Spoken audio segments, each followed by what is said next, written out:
The search for new life forms extends to the invisible edge of the universe.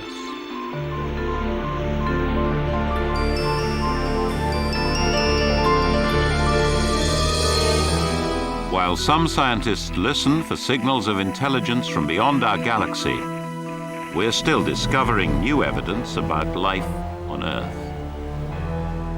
Investigators are pursuing evidence of a man-ape that's still unclassified by science.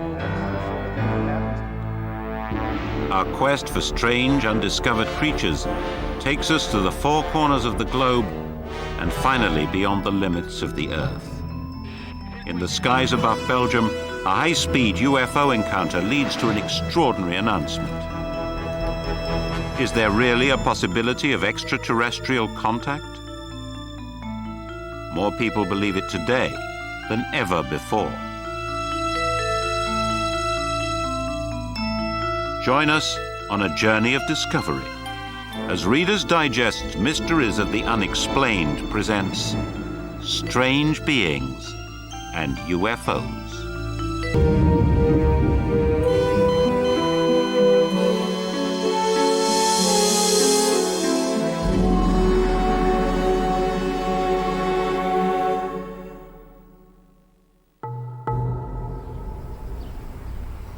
We begin with the hunt for a mysterious creature which may be our closest living relative, if it exists at all. This is a cast of its gigantic footprint. Jeff Meldrum, a private anatomist, is one of a handful of investigators around the world who's studying these extraordinary clues.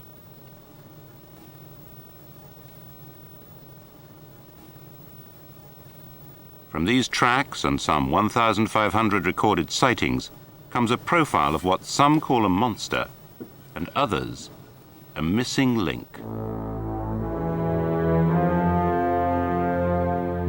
Its height is estimated at between 6 and 8 feet. Its weight between 280 and 700 pounds. The Indians of the Northwest call this creature Sasquatch. We call it Bigfoot. People sometimes ask, could a Bigfoot track simply be a big human foot? And the answer is quite simply no, that there are very significant differences between the two. For example, the foot is basically much flatter than is a human footprint. There's no discernible arch, as is found in a human footprint. There are also differences in the way in which the foot moves. In a more ape-like foot, there is greater flexibility through the instep.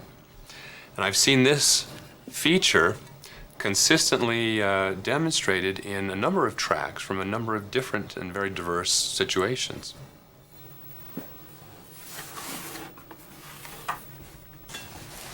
New tracks have arrived at Meldrum's lab, along with a home video from a fishing guide named Rich Gear.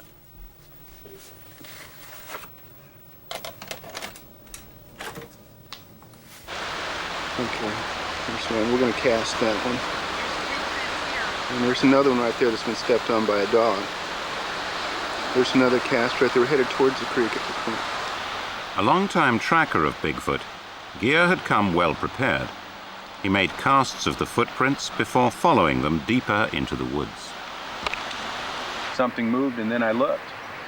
And there was another down log 30, 40 foot away on the side of the hill. And staring me, sort of bent over, kind of like a linebacker in a football game, head kind of hunched back, looking down around the corner at me, was this furry creature. According to Gear, the creature then fled into the forest. As it did, it left behind a few strands of body hair. Okay, how wild. This is unreal. Gear has sent them along to Meldrum for analysis. Right there by that footprint. He just pulled some more off.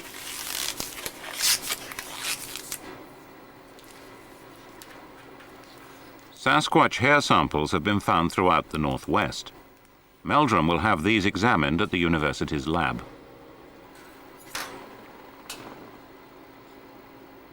Hello, is this Rich Gear? Yes, this is Jeff Meldrum calling. Yes, I received your package. Yes, Meldrum will soon visit the heart of the variety dragon is so laden with poisonous bacteria, one bite from this monster can be fatal. Burton's film provided indisputable proof that his Komodo dragons were real.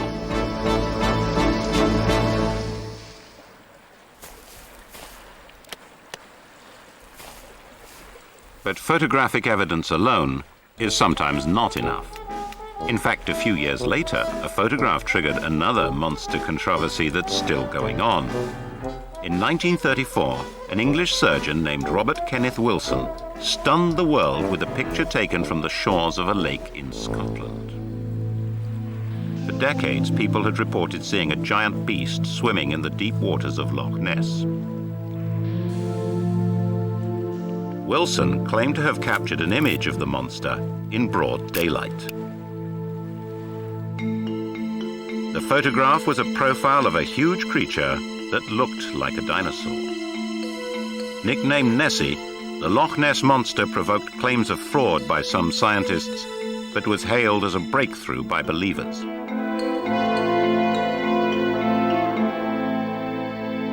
Recently, in a deathbed confession, a man who claimed to be part of the famous sighting insisted the entire episode was an elaborate hoax.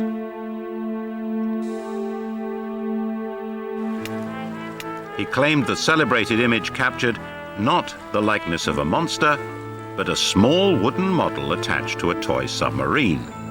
Wilson himself never recanted his claim. And there are still researchers out looking for proof of Nessie's existence.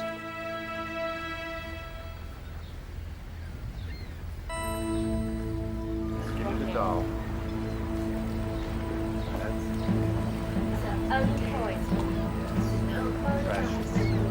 The old fear of mythical beasts extended beyond the land into the deep ocean.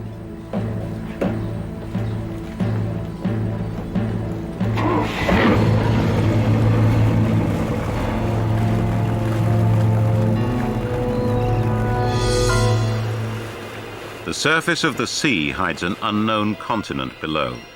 Every voyage is a journey over a mystery.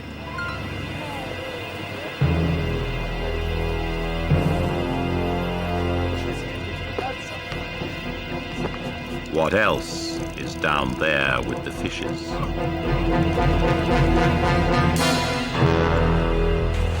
The ocean's depths are still uncharted territory. There are chasms in the sea 5 miles deep, and we do not know what lives in those dark places. Creatures that can withstand enormous pressures and survive in a world of predators. Unknown monsters. I think we need monsters. I think we need scary, uncontrollable creatures in the sea or out of the sea, for that matter, to give us the proper sense of humility, to demonstrate to us that we're not really in charge of this planet and we can't do whatever it is we want. Richard Ellis is the author of several books on the search for new life forms in the sea, many illustrated with his own paintings. The ocean is the largest single environment on the planet, and the largest part of that single environment is the deep ocean. 90% of that is 2 miles deep. So, every once in a while, some mysterious creature is found. Most of the time they're small, occasionally they're large, but there could be almost anything down there that we simply haven't seen. Scientists thought the coelacanth had been extinct for 70 million years. Then in 1938, the fish was found. Here was a fossil suddenly brought to life. In 1982, a US naval research sub explored volcanic vents 1.5 miles deep in the Pacific. It discovered tube-like animals who thrive without oxygen or light in temperatures of 500 degrees Fahrenheit. If there can be life here, where is it not possible? While these new finds intrigue Richard Ellis, the monster that's captured his imagination remains elusive. The giant squid is the most impressive creature on Earth, I think. The largest invertebrate in the world is a creature that gets to be 60 feet long, that has eyes the size of dinner plates, that has a beak, gigantic beak shaped like that of a parrot. In addition to that, it is a gigantic animal that has never been seen alive by any human being. And that, I think, adds tremendously to its mystery. Not seen by any human being who lived. Human survivors never saw much of their attacker. In 1873, a huge squid attacked 3 fishermen off the coast of Newfoundland. When the creature lashed out with a tentacle, one of the crewmen managed to hack it off with an axe. The fishermen not only escaped with their lives, they also got away with the squid's tentacle, absolute proof of the existence of a true monster of the sea.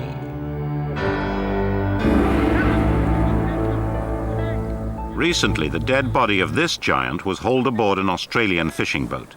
If a beast like this attacked a diver, resistance would be futile. This creature's tentacles are nearly 40 feet long.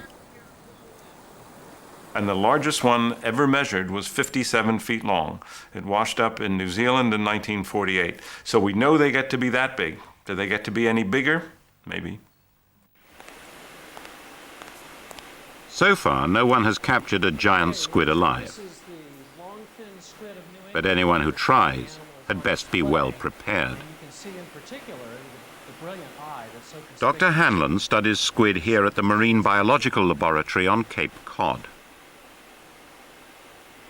These squid are only a fraction of the size of their giant cousins, but their stalking techniques are probably the same. So you're 1,000 feet down, total darkness. You come into the range, the visual range of a giant squid. What happens? It recognizes you as prey, it detects you, orients towards you, and all of a sudden out shoot these long tentacles. Whap! And it's got you. Slow motion photography can only hint at the horrors awaiting a diver confronted by a giant squid.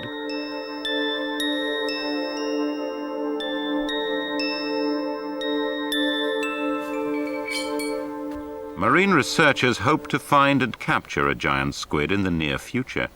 Until then, Richard Ellis will have to paint his monster from the imagination rather than life.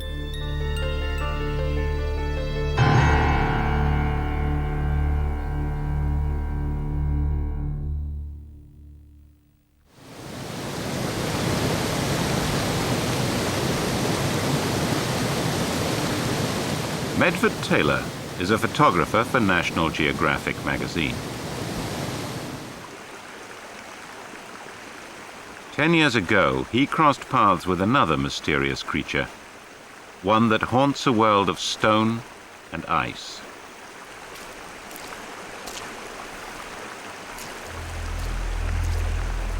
It was 1985. The first joint Soviet-American mountain climbing expedition was in its second week. Americans and Russians were scaling a series of peaks in the Pamir Mountains of present-day Tajikistan. The story was covered by National Geographic, and Medford Taylor was sent to capture the adventure on film.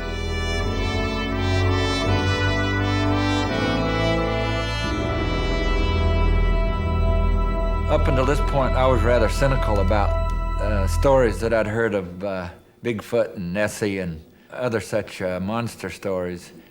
And after actually experiencing an incident like this, I began to question my own disbelief. It was during a lull between climbs that I hiked out from the camp some 2-3 kilometers alone to photograph flowers and fauna around the area. And in one of these valleys, late on an afternoon, I came upon this very large footprint, seemingly by a human of some sort, but not one of any size I'd ever encountered. This is the first time Medford Taylor's photos of the footprint have been revealed to the world. Not only did I photograph the footprint, but the more I looked at this footprint, the more I realized that I was seeing something strange, something I'd never seen before. This chill came over me. It was cold.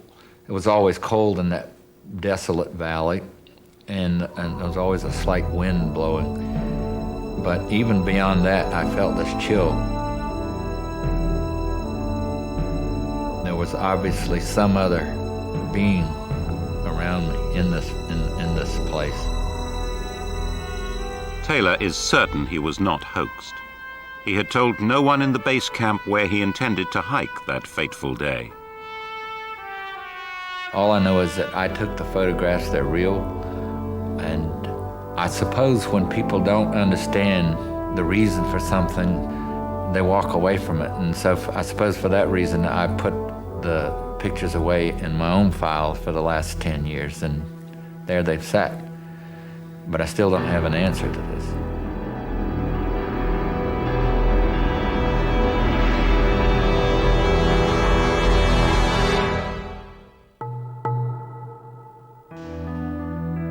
Unexplained footprints and sightings of ape-like creatures are not confined to Asia. Sightings have been reported in many North American states and Canadian provinces. The most frequent reports come from British Columbia, Washington, Oregon, and Northern California.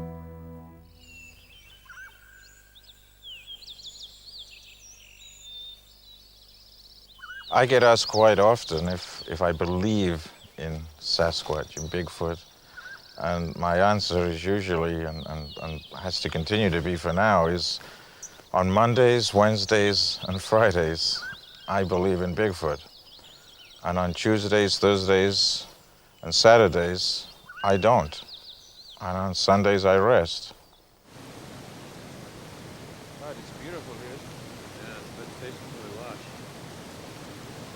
Of all the alleged Bigfoot sightings in the Pacific Northwest, none have matched the incident at Bluff Creek, California.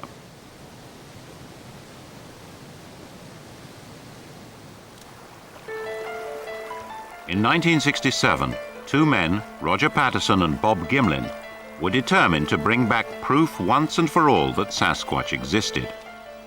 That October, they mounted an expedition to Bluff Creek, a site where scores of footprints had been reported. As they explored the creek bed for tracks, their horses were suddenly spooked.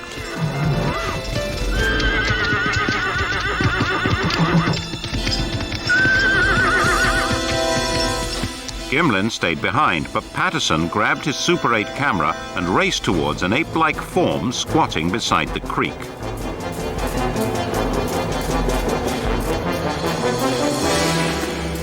This is the actual scene Patterson shot in 1967. A few seconds of film of what he and Gimlin swore was a living and breathing Sasquatch.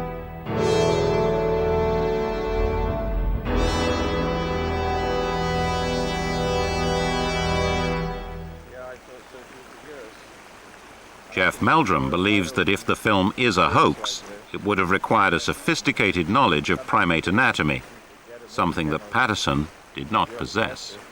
The subject of the Patterson film, for example, walks with a very bent-kneed gait.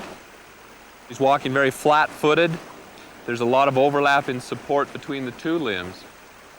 Another feature that intrigues Meldrum is the way the creature swivels its entire upper body. It's the same way great apes with thick upper necks have to move when looking back in mid-stride.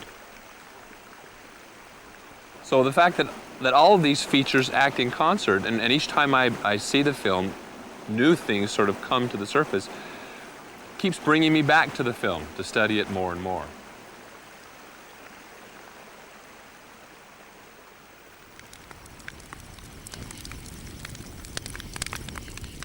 Soon the team will break off their search for Bigfoot. Meldrum is anxious to return to Idaho to learn the results of the lab tests on the Bigfoot hair samples recovered by Rich Gere. In the meantime, they know that just beyond the firelight, the very creature they seek could be watching them.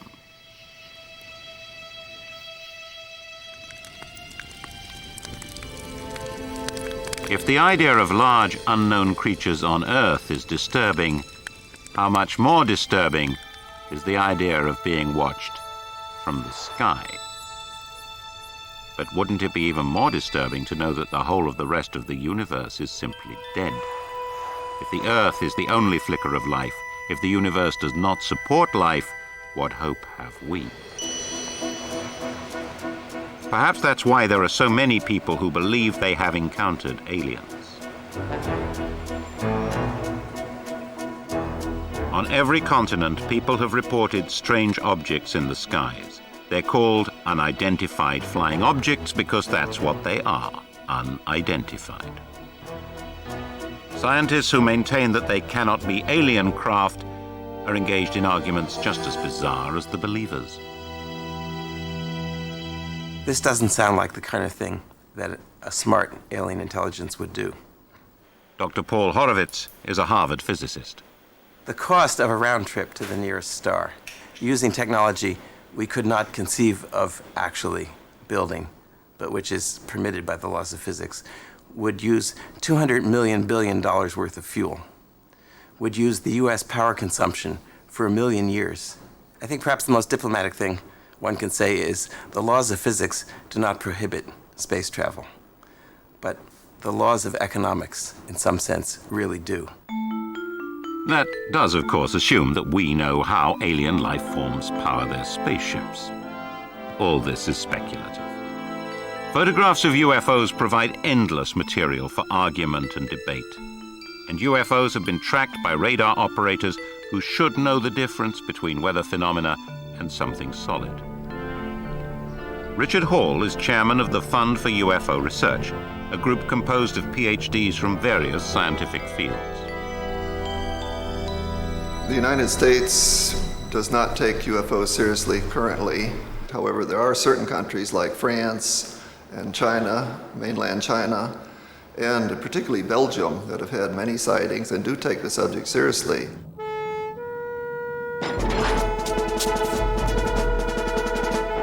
In 1990, there were a whole series of radar visual sightings over Belgium involving state-of-the-art jet interceptors, multiple radars. None of this could be explained. In 1990, the Belgian Defense Ministry, through radar and visual observation, confirmed an outbreak of UFO sightings. At one point, Air Force fighters were sent to intercept the UFOs, which were simultaneously tracked by airborne and ground radars. The Belgian jets locked onto the objects for 5 seconds before the UFOs sped away at speeds that would have killed a human pilot.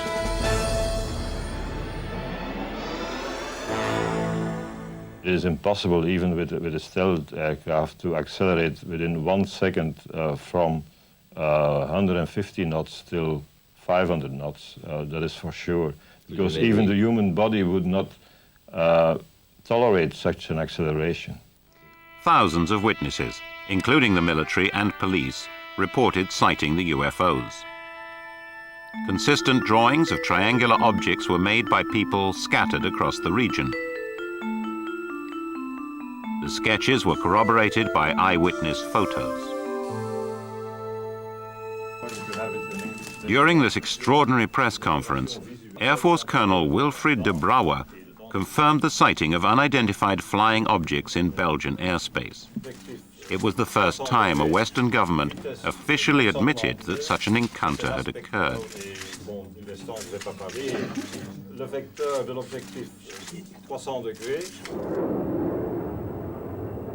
While military pilots, as well as US and Russian astronauts, have reported UFO sightings, many more have been made by civilians. These are usually much more detailed and much less corroborated. There's a little sloop sailing north on the river. Sam Gerard and his wife Alice live along the Hudson River just north of New York City. The storm is brewing. Gerard is a retired oceanographer and senior research associate of the Lamont Doherty Earth Observatory of Columbia University. Alice is a former school administrator. I really didn't know anything about UFOs before this incident. I thought they were most unlikely, and I didn't really believe in people who said they'd seen them until I saw one myself. As a scientist, I was a complete agnostic. If I were to see one, I could then believe in it, but just to hear accounts of their existence was not any scientific proof as far as I was concerned. On March the 16th, 1996, the Gerards were driving east on Veterans Memorial Highway. At 5:45 p.m., they, and apparently only they, saw a low-flying object through the trees. We slowed down enough to determine that it was probably neither a helicopter nor a light plane. Sam and Alice followed the object to Lake Tapan, where they claim it hovered in one position high over the water. Sam made this sketch of a UFO covered with flashing lights. You could see these lights even though it was a bright sun from the west and back of us. It looked like a piece of junk jewelry because the lights didn't seem to be arranged regularly. They were sort of bright. They all seemed to me to be like electric light bulbs. That were in the article in the paper that we... Sam Gerard has designed instruments that were adapted for use during the Apollo project to the moon. He seems a reliable witness who believes his experience. I can state unequivocally that this was not a conventional aircraft, nor was it powered by any system that is understood even by people with a high level of understanding of technology. This pattern of responsible Americans describing incredible UFO sightings began shortly after the Second World War. Clustered around a 2-week period in the late 1940s, reports came in from every state of the Union. The modern UFO era began in 1947 when Kenneth Arnold, a private pilot over Washington State, sighted a chain of objects skimming along over the mountaintops. And he said that they flew like a saucer does when you skip it across water. And that's the origin of the expression flying saucer.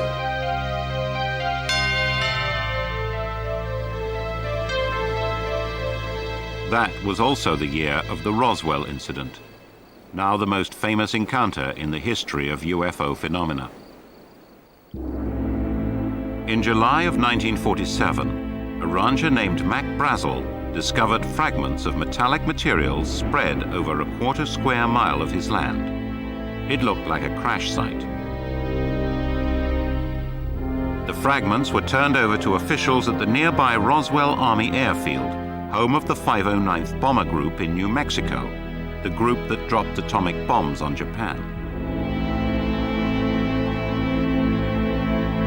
Roswell is now a civilian airfield, but for Air Corps veteran Walter G. Hort, it seems like only yesterday when he was summoned into the office of his commanding officer.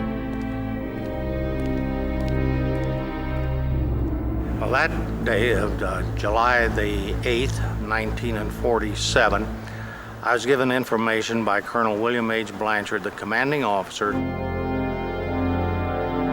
Hort, the base's public relations officer, was told by his boss that a flying saucer had crashed just outside of Roswell. And the release that he wanted me to put out and hand deliver to the 4 local media, in essence, stated that we had in our possession a flying disc. It was being flown to higher headquarters, 8th Air Force in Fort Worth by Major Jesse Marcel, who was our base intelligence officer. While admitting it had recovered a flying saucer, the military never made any mention of any aliens. But over the years, several airmen stationed on the base have claimed that alien remains were held under tight security in this hangar.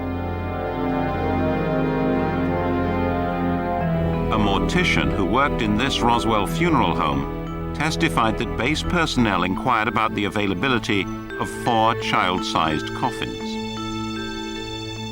And a nurse at the base hospital apparently claimed to have witnessed surgeons performing an autopsy on beings that could not have been human. She was transferred overseas and has not been traced. Then just a day after the press release, the same officers from the Roswell base denied that any flying saucer had been recovered. According to the revised story, the wreckage found by Mac Brazel was from a weather balloon, not a flying saucer. I was told by Colonel Blanchard, who I had all the faith in the world in, that we had in our possession a flying disc, and all of a sudden the general overrides it and says it wasn't. It was a weather balloon. I honestly, in my own mind, couldn't visualize Jesse Marcel, Major Marcel, the intelligence officer, making that big a blooper that he wouldn't know a weather balloon from something else, nor would Colonel Blanchard have not known that it was not a weather balloon. This was quite a revelation. Nearly 50 years later, government officials insist no alien bodies were ever found and no wreckage ever recovered from a UFO crash.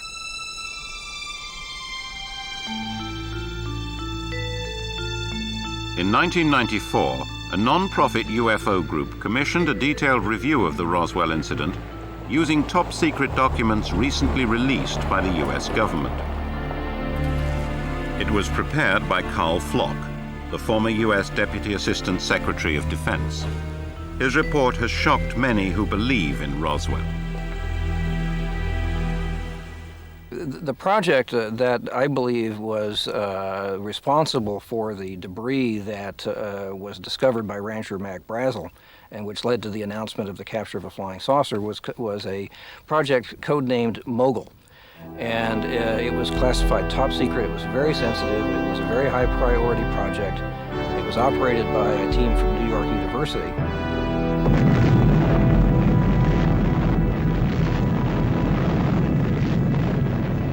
Mogul was the code word for an experimental balloon designed to carry equipment high into the atmosphere.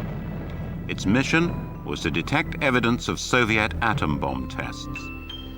According to government records, Mogul balloons were being tested in New Mexico when one of them came down on Mac Brazel's cattle ranch.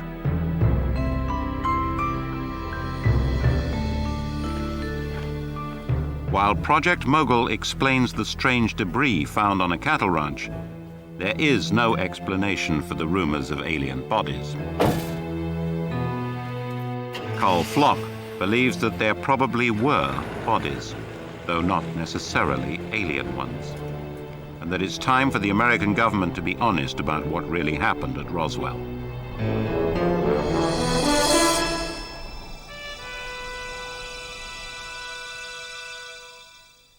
In Europe, UFO sightings have been as widespread as anywhere, but the idea of unknown creatures arriving from other planets seemed to take particular hold in the English countryside. Late in the 1970s, startling evidence of possible alien encounters emerged in the form of strange circular patterns on agricultural land. Every summer, more and more of these mysterious circles appeared on crop fields, overnight. Speculation grew that the circles were the result of nocturnal landings by UFOs. Scientists and the media descended on the countryside as the number of crop circles multiplied. There's a flattening. They're actually lying flat on the ground, like this one here, and these along here, look. Yeah. They're flat on the ground while there's others growing up right That's again. right, only in the rain. Yes. Over the years, the crop circles evolved from simple designs to elaborate glyph-like symbols. Some theorized that they were in fact extraterrestrial messages. A new branch of UFO study would seek to decipher their meaning. By 1993, the mystery had become a national obsession. But then two men stepped forward and admitted they were the perpetrators of an elaborate joke. Under cover of darkness, using the simplest of tools, they stomped their way into history with a spectacular hoax. I'm Dave Chorley, this is Doug Barr, and we are the two people that have created the crop circles in 1978 through to today. We started doing the patterns, and last year we did the first pictogram at the bottom of Cheesefoot Head, and that caused quite a sensation. And since then, the furor's got more and more and more. People from overseas coming over because it's something that's, even away from the circles, it's more and more important, you see. And they're just scratching their heads. They're still scratching their heads 13 years later.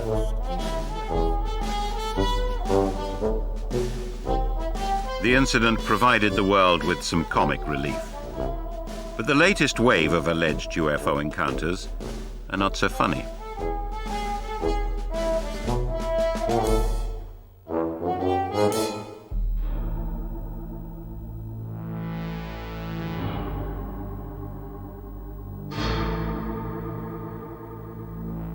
These are sketches of alien abductors made by their victims.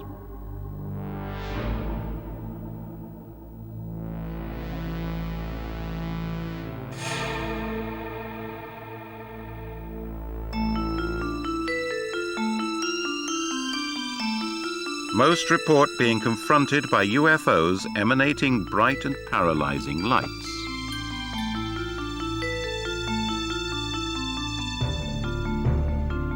Others claim to have been abducted from their cars and homes. When they return, they're unable to account for their whereabouts for hours or even days.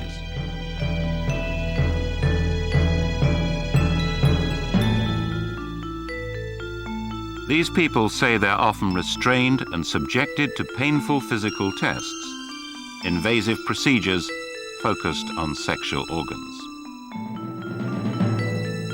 Some people who claim to have been abducted exhibit round depressions called scoop marks, as if a layer of cells had been surgically removed from their body. Others display long cuts and straight-line gashes. Bud Hopkins has written 2 books on abductions and has interviewed hundreds of abductees. You get very, very few hoaxes because a person is calling you saying, I don't know what happened to me, I might be losing my mind, I don't want you to call back to my house because I don't want my wife to know that I've talked to you, I don't know what's happening, etc. And they insist on anonymity and so forth. There's hardly the motivation for a hoaxer in that. There's no way that you cover yourself with glory. I never thought about UFOs. It never really occurred to me at all about even their possibility until I was 17 and it was in my face and there was no way to avoid it. Chris Hinton is a 42-year-old assistant building contractor in Washington, D.C. He agreed to this interview because he says it might help other victims.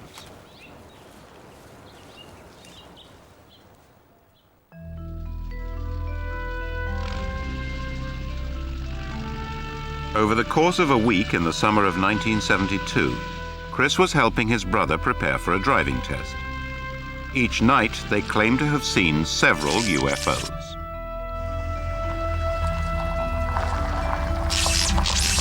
We see a bright light over the horizon just shoot across the sky, lightning speed, and then stop suddenly on a dime.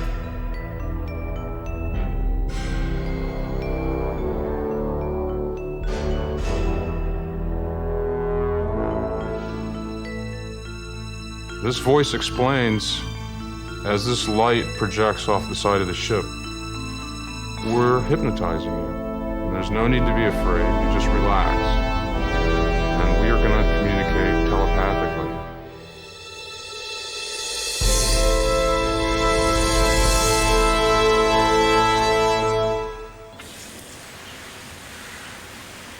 Chris's teenage encounter triggered, he says, forgotten memories. Replays of other alien abductions that stretched back to his childhood years. When I was 4 years old, I had been lost in the woods for several hours. And 2 figures about my size came up, one on either side of me from behind. And they said, "Will you come with us, Chris?" All I saw was a ramp. It looked like a metallic ramp that entered a doorway, and they put me on this table, and they clamped my skull into like a vise of some sort. I remember I just couldn't move, and I saw this contraption. It was metallic, and they clamped it firm. I could not move. And they rammed something up the back of my head, and it hurt like the devil. I was screaming. And they packed me up and walked me out of the ship. And I'm running back home.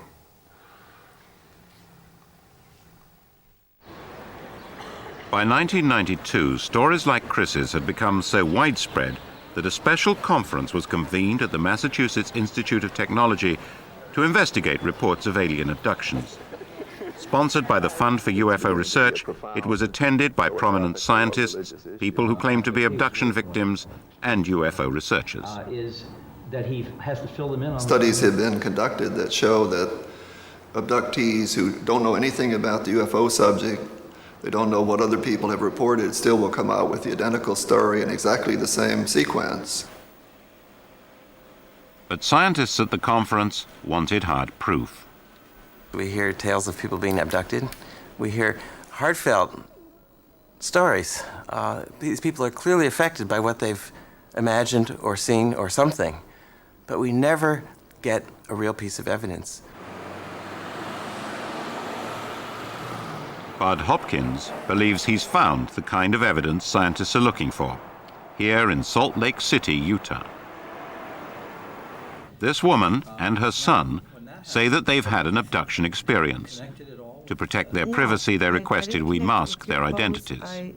I was kind of dumbfounded. They say their ordeal began on a drive home from a family get-together. And all of a sudden, we were hit by that bright light, just a bright light. That came from nowhere. I couldn't see the road. I knew I was moving. I looked over at him and I told him I can't see the road. And that's the last of my memory. My recollection is my mother let go of the steering wheel, and at that point I reached over and grabbed it. I can't remember going home. I can't remember the next day. As in many of these cases, memories of intrusive alien surgery began to haunt Joan. A year later, she suffered an accident. I hit my head on the fireplace, and I was out unconscious for about 45 minutes. I woke up and made it to the phone and called my parents, and they came and took me to the hospital. And they x-rayed my head.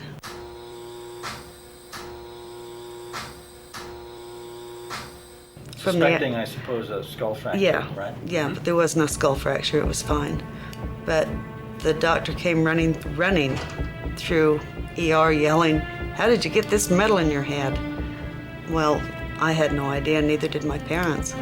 I've never had a head injury to where I could get metal in my brain. The radiologist's report indicates an oval metallic object of unknown origin is lodged in the parasagittal region of the woman's brain. The official hospital report goes on to state, the appearance is unusual for an artifact, and certainly the pattern would be worthy of pursuit. Skeptics insist that reports of alien abductions are the product of some mass subconscious hysteria. The radiologist's report suggests that here, at least, something else may be going on.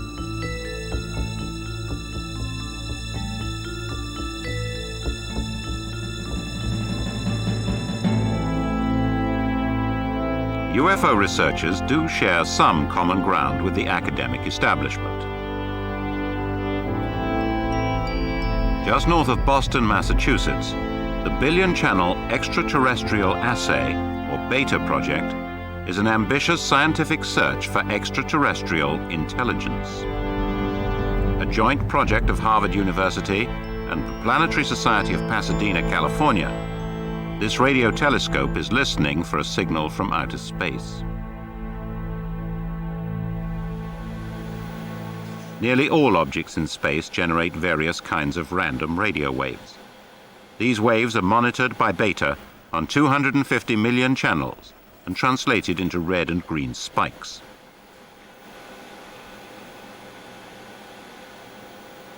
If alien cultures are trying to communicate with other civilizations, a strong radio beacon would be a logical way to say hello.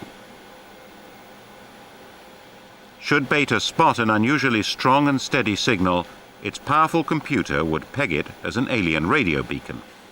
Dr. Paul Horowitz of Harvard University directs the project. Life elsewhere in the universe, guaranteed. Life elsewhere in our galaxy of 400 billion stars, guaranteed. Intelligent life elsewhere in the universe, guaranteed. Intelligent life elsewhere in our galaxy, so overwhelmingly likely that I'd give you any odds you like. I think the tough part is the intelligent life interested in communicating? Are they sending messages by a method that we can detect in our direction at a power level sufficient for us to detect?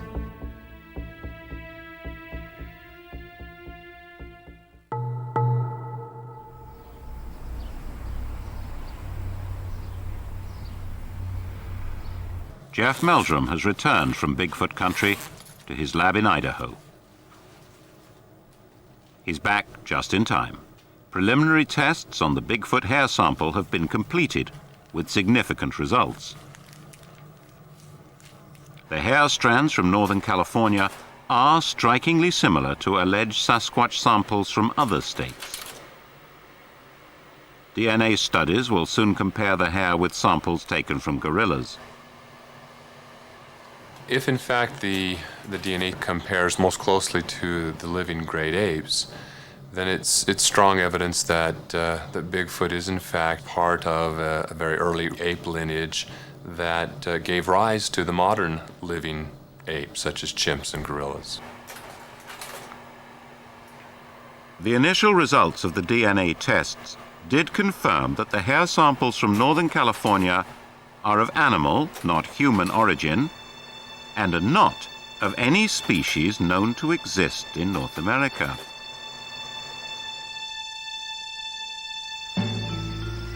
Some believe we will never find Bigfoot because it doesn't exist. They tell us there are no more mysterious creatures to be found on Earth. And yet we keep finding them. In 1994, a new species of animal is captured in Vietnam. Called the Saula, it's the largest new mammal to have been discovered in the past 50 years. That same year, another deer-like creature, the giant muntjac, is found in nearby Laos. In Antarctica, scientists uncover a meteor from Mars.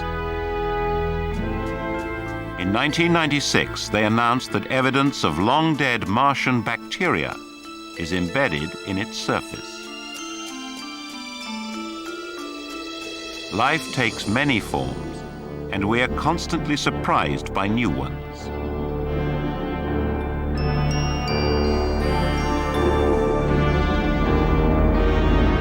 There will be more surprises. That's guaranteed. What they will be, we can hardly guess. It's a matter of time and space.